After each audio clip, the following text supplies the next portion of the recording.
Il est avec nous. And Enzo, tu nous entends? Oui, Ah bah parfait, nous on t'entend très bien aussi. magnifique. Tu connais un peu le principe de l'émission. On fait d'abord un petit portrait de toi, après on passe au plaisir honteux et on enchaîne sur tout un tas d'autres questions qui doivent te permettre de mettre en avant ce que tu portes localement pour ta campagne. Ça te convient comme déroulé? C'est parti, non, je me casse. de toute façon, si ça te... Mais oui, mais alors, par exemple, si ça te convenait pas, bah, ce serait pareil. Allez, on commence avec le petit portrait.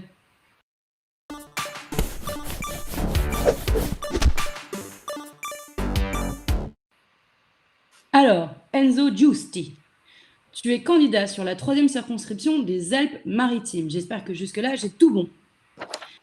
Ton C'est thème quelle ville? fort, c'est... Alors, tu es ingénieur, ton thème fort, c'est la question du blocage des bris, mais pas seulement sur la question de l'énergie, mais en particulier sur la question des denrées essentielles comme les légumes et les fruits. Plus globalement, ton thème fort, c'est donc la question de l'autonomie alimentaire. J'ai vu que tu étais très actif sur les réseaux sociaux, que tu avais récemment signé une pétition pour la fin de la fermeture des petites lignes de train sur ta circonscription, que tu travailles sur la question de l'obsolescence programmée et le développement des filières professionnelles.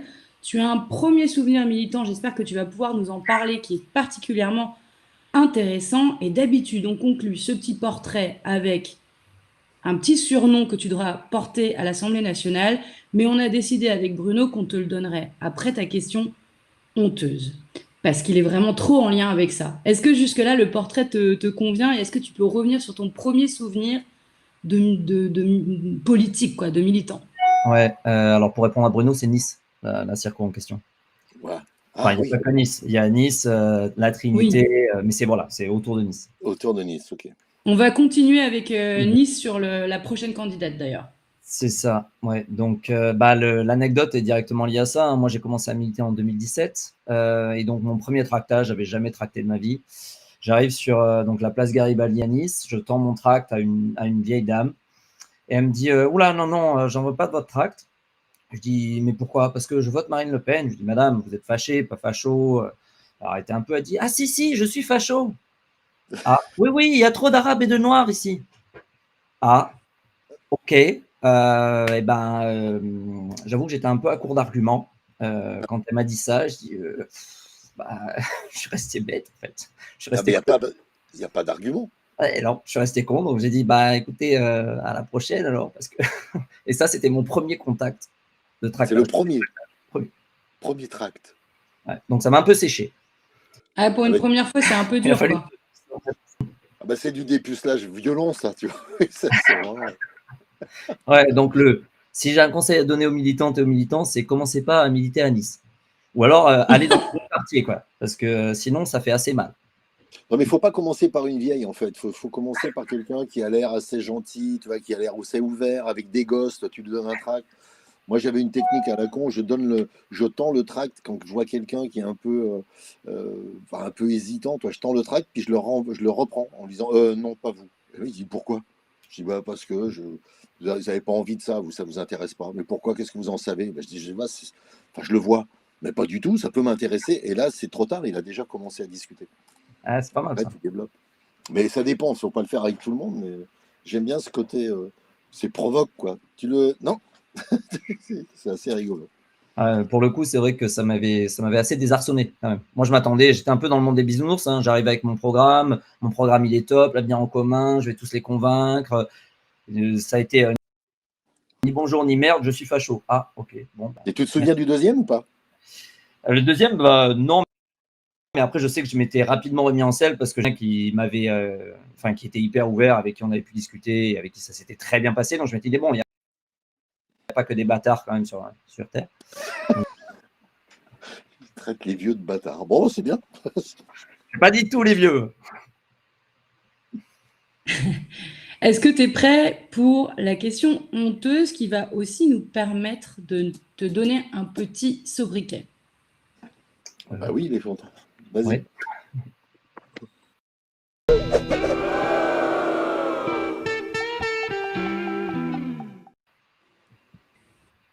Enzo, quel est ton plaisir honteux? Est-ce que j'ai le droit de joker? Parce que je me rappelle plus ce que j'ai mis. J'en ai tellement, en fait, que j'avoue que j'en ai. On va te le rappeler parce qu'il nous a fait bien marrer. Bruno, Alors, tu t'en rappelles? C'est que tu prends 2 plats ah et 2 desserts pour toi tout seul. oui. Ouais. Pourquoi tu fais ça?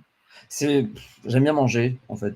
Mais Surtout, il faut que tu me donnes enfin, voilà, c'est quoi ça? Il y a un mystère métabolisme spécial Enzo, parce que moi, si je fais ça, je finis obèse, quoi. bah, en fait, je fais du water polo. Ah, bah voilà. Donc, Manon Aubry pourra en parler. Disons que ça maintient. Et donc, il faut cramer pas mal de calories. Donc, ouais. Mais c'est un plaisir honteux. Je le fais pas tous les jours. Mais c'est vrai que les serveuses et les serveurs, quand je leur dis ça, ils tirent un peu la gueule quand même. Ouais, Et ouais. du coup, Bruno, c'est toi qui as choisi ce sobriquet, Non, donc je mais ça me voudrais pas faisait marrer. te piquer le copyright. Tu te souviens? Oh, tu peux me piquer ce que tu veux. Tu te souviens dans le film Les Affranchis, il y en a un qui s'appelle Freddy Two Times. Moi, je te vois bien Jimmy, député Two Times. Jimmy Two Times, c'est ça. ouais, Jimmy Two Times. Le député Two Times, ça me plaît bien. Le député 2 fois. Ça Donc va. en plus, on t'obligera à faire 2 mandats, toi. C'est ça. Ouais. On le Ou deux France. fois plus de lutte. Ça va être pas mal quand même. Déjà, une fois les luttes, c'est pas mal. Alors 2 fois, hein, Ah, ouais, bah, tu vas reprendre 2 fois des luttes. sympa. Allez, à la Si suite. t'es prêt, on va passer à la question Rousseau. C'est quoi la loi que tu veux? Hein? C'est quoi? La question Rousseau, car c'est la première qui nous a donné cette idée, c'est quand tu seras élu, pas si tu seras élu, quand tu seras élu, quelle est la première loi que tu aimerais voir passer à l'Assemblée nationale?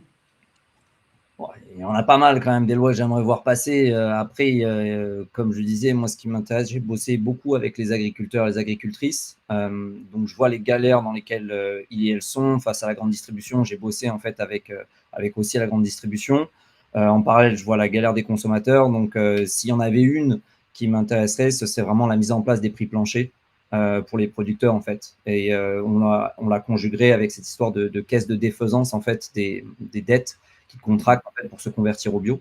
Parce qu'en fait, sans eux et sans elles, on ne pourra pas s'en sortir. Sans agriculteurs, sans agricultrices, on ne pourra pas s'en sortir. Donc, mon idée, c'est vraiment de les aider au maximum, le plus rapidement possible, pour qu'on puisse mettre sur la table quand même des fruits et des légumes locaux pour tout le monde, pour le plus grand monde. Parce qu'aujourd'hui, on a quand même 70% de Françaises et de Français qui ne peuvent pas se les payer, quoi. Donc, Ouais, mais c'est une bonne loi et c'est une qui va mener vers la transition, enfin vers la transition, bifurcation écologique, il veut qu'on dise le vieux, mais il faut former 300 000 agriculteurs. Tu te rends compte du boulot qu'il y a derrière, quoi. Donc ouais, c'est une bonne loi. Ouais. Mais c'est ça qui est intéressant aussi, c'est qu'on a une vue globale. En fait, on prend vraiment on se dit pas, demain on veut de la résilience alimentaire, on veut de la souveraineté alimentaire. On se dit, ok, on veut s'y prendre. Et là, on remonte en fait la chaîne et on dit, ok, mais ça veut dire qu'il faut qu'on ait des chaînes logistiques qui soient en place, il faut qu'on ait une formation des agriculteurs et des agricultrices qui soit en place, il faut qu'on ait une commercialisation qui soit en place. Donc en fait, c'est ça aussi qui m'intéresse et qui m'a plu dans le programme d'abord de l'avenir en commun et dans celui de la Nouvelle Union populaire, c'est qu'en fait, on a une approche qui est cohérente et qui est globale en fait.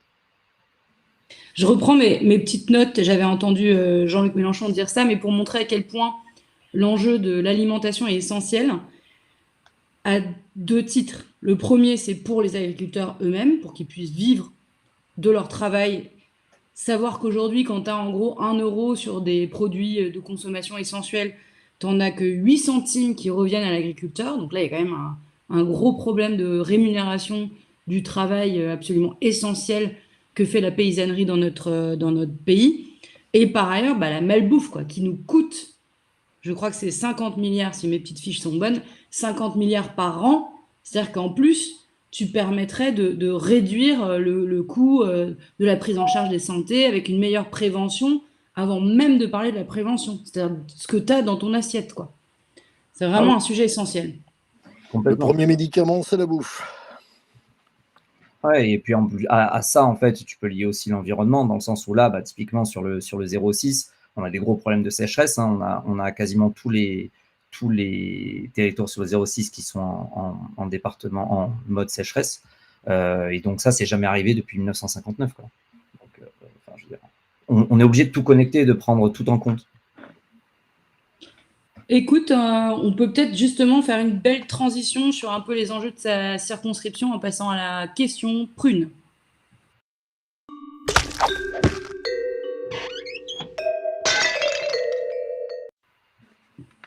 Alors, t'as qui face à toi sur ta circonscription? Quel est un peu l'état des lieux du premier tour? Comment aussi la campagne s'amorce avec les copains-copines de la NUP? Alors, je tiens quand même à prévenir les auditeurs et les auditrices. À Nice, ça fait mal. Hein. On a un candidat RN, un candidat Zemmour, un candidat LR, un candidat LRM qui est en fait le candidat d'Estrosi. Donc, parmi les candidats Zemmour, c'est un ancien Génération Identitaire. Donc, les joyeux drilles qui faisaient les actions à la frontière, bah, c'est eux. Donc voilà, on a un panel assez sympa. Et en face, bah, le seul acteur de gauche, c'est la Nouvelle Union Populaire. Donc voilà. L'AREM, il est soutenu par Estrosi, l'autre, il s'occupe plus de LR. Non, bah, Estrosi a rejoint. Oui, je sais, mais il a qui LR? LR, en fait, c'est Ciotti plutôt. Oh là là. Donc, et d'ailleurs, Anne-Laure qui viendra après, vous en parlera parce qu'elle est face à Ciotti. Oui. Ah ouais, elle est face à Ciotti. Ouais, on a vu ça, ouais. Mais c'est Mais, plutôt donc, une bonne nouvelle. C'est plutôt une bonne nouvelle. 4, ils vont se bouffer le nez un peu. Il n'y a ouais. pas du Dupont-Aignan dans le tas. Aussi, mais en plus petit. Donc là, j'ai parlé que des 4 plus gros, en fait. Et il faut savoir qu'avant, il y avait le dissident LRM qui était le sortant LRM, le mal nommé Roussel, qui en fait s'est désisté. Et en fait, on le voit, hein, c'est parce qu'il flippe. Il flippe à mort que la NUP passe. Et donc, ils sont en train de nettoyer le maximum les dissidents pour éviter de se faire sortir. Waouh. Ouais, donc non, mais là, pour répondre à ta question sur le terrain, il y a quand même un réel espoir. On a des gens, parce qu'on fait campagne quand même avec, nous, on a toujours fait campagne avec les copains et les copines du PC à Nice. Mais en plus, là, il y a les forces du PS et ELV qui se sont jointes à nous.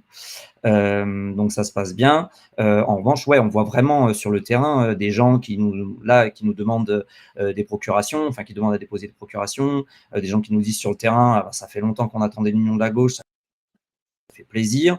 Et puis surtout, c'est de casser l'hégémonie de la droite. Enfin, nous, ça fait des années qu'on n'a pas eu la gauche. Et donc, on se bat tous les jours. La campagne, ouais, elle fait mal. Hein, c'est en plus du taf qu'on a à côté, c'est vrai que ça fait lourd.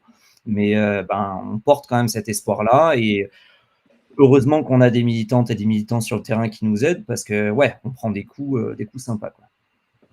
Sur les marchés, tu les vois, tous les autres, ils font campagne cette fois là-bas? Ouais, c'est assez drôle. Hein. Je ne sais pas si vous avez l'occasion de jeter un œil, Sophie, tu parlais tout à l'heure de FR3, de France 3 Région. Quand on les écoute en débat, c'est tous devenus des défenseurs des services publics.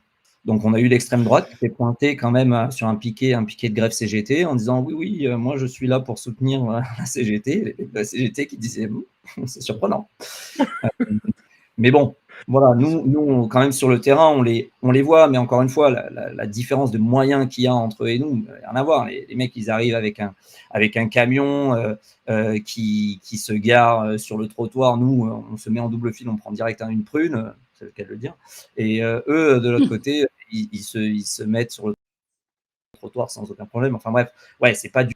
Mais de toute façon, nous, on fait campagne parce que derrière, on a des gens, en fait, comme dit Ruffin, hein, ils ont l'argent, nous, on a les gens.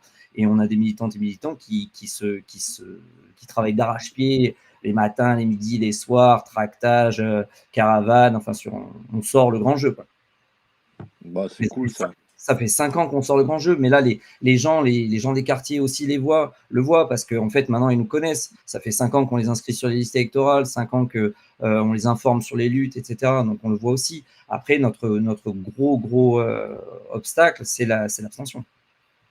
Ouais. Il y a combien dans le coin d'abstention? On a des bureaux de vote où, en fait, sur Nice, Mélenchon, il fait 70%, mais on a 50% d'abstention. Et là, sur 2017, en fait, on a le taux d'abstention, il est à 60%. Mais ce qui Et dans est, ce les qui est cas, intéressant, pardon. c'est que malgré tout, sur ta circonscription, il y a quand même les trois premiers candidats à la présidentielle qui sont relativement dans un mouchoir de poche.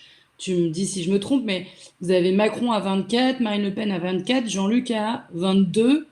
Mhm. Donc, tout est question effectivement de ce retour aux urnes, aux législatives, mais s'il y a de la déperdition de voix et des candidats qui s'opposent les uns les autres à droite, c'est jouable, quoi. Complètement. Ah oui, il y a des pronostics quand même savent pronostics qui nous donnent même gagnant. Donc, il faut qu'on mobilise les gens et c'est ce qu'on dit. Et là, on l'entend partout, hein. Ils ont peur de nous. Donc, on appelle vraiment dans toutes nos actions, on appelle les gens à se mobiliser parce qu'il y a quand même un électorat de gauche à Nice, hein, faut pas le croire. Et c'est cet électorat qu'il nous faut mobiliser. Et tu le sens Écoute, que ça a bougé un peu par rapport à 2017. Il y a tu sais, enfin, on demande ça à tous nos candidats, mais on a l'impression que quand tu écoutes la télé, il n'y a rien qui se passe. Et Mm. quand moi je vais sur le terrain, parce que je me promène et voir les autres, et là, il y a une sorte d'enthousiasme absolu. Et c'est pas que de 5 personnes militantes autour d'un candidat, hein. Là, on était 300 ou 400 à Créon hier sur une place de village. Il y en a qui sont venus de partout et tout le monde était là et il y avait vraiment, vraiment, vraiment une vraie ambiance, quoi. Est-ce que tu sens ça du côté de Nice? Ouais, alors après, encore une fois, il faut le remettre dans le contexte de Nice, mais dans les quartiers où en fait on est connu, où Jean-Luc a fait de bons scores, on a des gens qui nous disent, mais moi, le soir du premier tour, j'ai pleuré, toute la famille, elle a pleuré, donc là, on y va le couteau entre les dents, quoi. On fait voter dans tous les sens. On a des gens qui disent, moi, j'ai amené 6 personnes voter, qui n'avaient pas voté depuis des années. Donc, on sent vraiment qu'il y a cette volonté de changer les choses. Et nous, on est là pour leur dire, bah ouais, continuez, quoi, parce que pour le coup, vous avez des candidats et des candidates qui viennent du terrain comme vous et qui sont là pour porter des mesures qui ont du sens et qui vont changer votre quotidien. Parce qu'en fait, c'est aussi ça qu'on entend sur le terrain. On ne parle pas de Burkini. Ce dont on parle, c'est j'arrive pas à remplir mon frigo, j'arrive pas à remplir ma caisse d'essence. Donc, mm. quand on leur parle de mesures pratiques, ouais, là, ils réagissent et bien sûr qu'ils se disent, on va aller voter. Il y a Gilles Insoumis dans le chat qui dit si tu gagnes à Nice, je te demande en mariage, n'en dites rien à ma femme. C'est assez drôle. C'est assez drôle parce que littéralement aujourd'hui, il y a une dame qui m'a dit la même chose. Elle m'a dit si tu me demandes ma main, je vote pour toi. Je dis quand même, il y a quand même pas mal d'électrices. Ça va être difficile si je vais être élu quand même. Allez, ouais. Écoute, tu es dans une circonscription super intéressante. On va un peu voir ce qu'on peut faire pour toi. Et du coup, je te propose qu'on passe à la question Bourbon.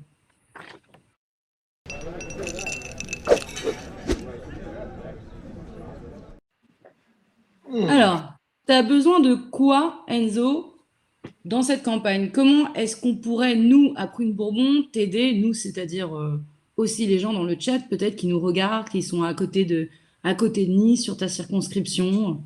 De quoi tu as besoin? Bah là, en fait, même si on a quand même des militants qui travaillent d'arrache-pied, en fait, on est quand même un nombre limité.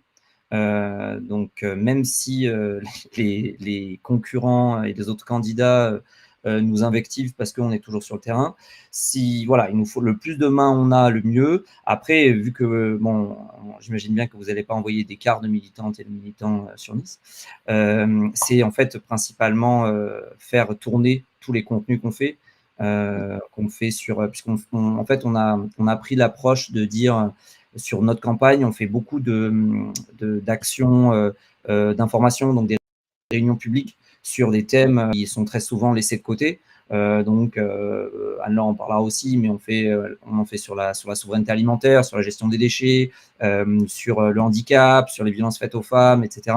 Et donc à chaque fois, on essaie quand même d'élever un peu le débat et de parler du fond. Et l'idée, c'est de faire passer en fait ces messages et de montrer en fait aux gens que, encore une fois, la politique, c'est parler du fond. On s'en fout à qui a dit ça sur un tel, machin. L'idée, c'est de parler du programme. Et donc, si on peut nous aider aujourd'hui, c'est vraiment à partager les contenus et parler des luttes, en fait. Il y a Ça ton roule. groupe d'action populaire de toute façon qui est là. Donc on va relayer tout ça dès qu'on peut. On va te clipper tout ça et tu vas même pouvoir avoir du matos pour faire tourner. C'est parfait. Super, top. Et du coup, à toi de filer un coup de main aux autres candidats avec la question ninja.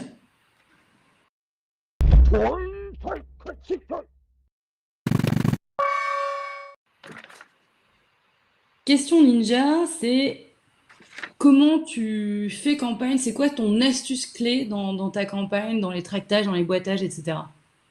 Alors pareil, là, moi, j'en ai 25 en stock, donc je me rappelle plus laquelle j'avais mise chez vous. C'est C'est mignon ce que tu as dit, c'est pas trop entendu. C'est parler aux gens tristes. Ah oui, oui, oui, bah oui, Mais pas aux vieux. Tu parles plus aux vieux. c'est C'est ça. fini. Les vieilles, t'abordes plus. Tu t'essaies. C'est parler aux gens tristes jeunes. Ah ouais. C'est important. Non, mais c'est vrai, il y a quand même des fois où en fait on perçoit chez les gens une certaine résignation, soit parce que en fait ils sont seuls, c'est-à-dire on sent chez eux un certain isolement.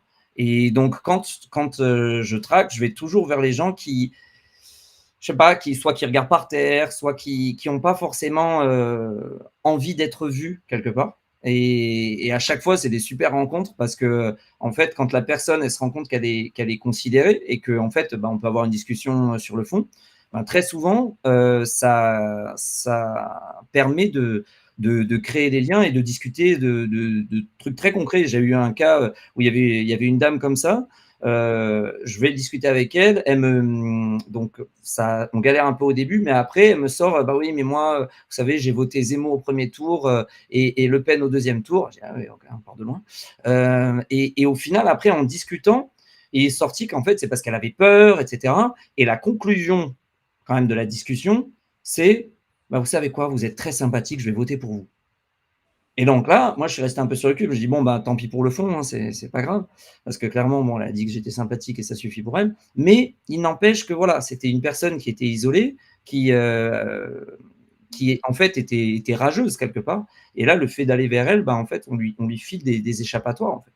Donc voilà, c'est un peu, mais c'est pas très ninja, quoi. C'est juste. Bah, de toute façon, pour le second tour, il va falloir trouver des voix quelque part et elles sont là. On a commencé par fâché, pas facho, et l'autre, elle t'a répondu si, si, je suis facho. Mais il y a beaucoup, beaucoup, beaucoup de gens comme cette dame à qui tu parles et tu lui dis que ces problèmes vont être pris en compte, mettre de l'essence dans la bagnole, remplir le frigo, bloquer les prix pour pas être étranglé. Ça lui parle, hein, parce que c'est ça son réel problème. Non, mais c'est là qu'il y aura la réserve de voix. C'est malheureusement comme ça qu'il faut voir les choses. Complètement. On va Et vraiment c'est pour faire ça quelque chose. qu'on se bouge. Hmm. C'est pour ça qu'on se bouge. Hein. C'est là-bas qu'il faut aller chercher. Ouais, ouais. Vous êtes tous admirables. Moi, tous les gens que je vois sur le terrain travailler, je vois les candidats, je vois les suppléants, mais je vois le nombre de gens autour, des bénévoles qui se lèvent. Il faut les applaudir tous les matins, ces gens. Vraiment, vraiment, vraiment, vraiment. Leur faire des bisous et tout ça. Ouais, parce que chacune, c'est impressionnant les savoir-faire qu'ils ont, à qui prend les photos, à qui va chercher les tracts, va les porter. Enfin bon, c'est juste, c'est top. Bah écoute Enzo, merci. Merci à vous tous. On va te clipper tout ça, tu vas pouvoir le partager sur les réseaux sociaux, ça te fera déjà un petit peu de publicité facile sans demander aux copains de te faire des vidéos. Et puis on espère te voir à l'Assemblée nationale. Avec plaisir. On va se battre. Et on reviendra. J'habite pas loin, on verra à l'Assemblée. Avec On ira plaisir. boire un verre au Bourbon, c'est juste à côté, tu vas voir, c'est super. Ça me va. C'est top. Bon, merci Ciao, à tous. merci d'être passé. Merci d'être Ciao, venu. ciao. Merci Ciao. à toi. Ciao.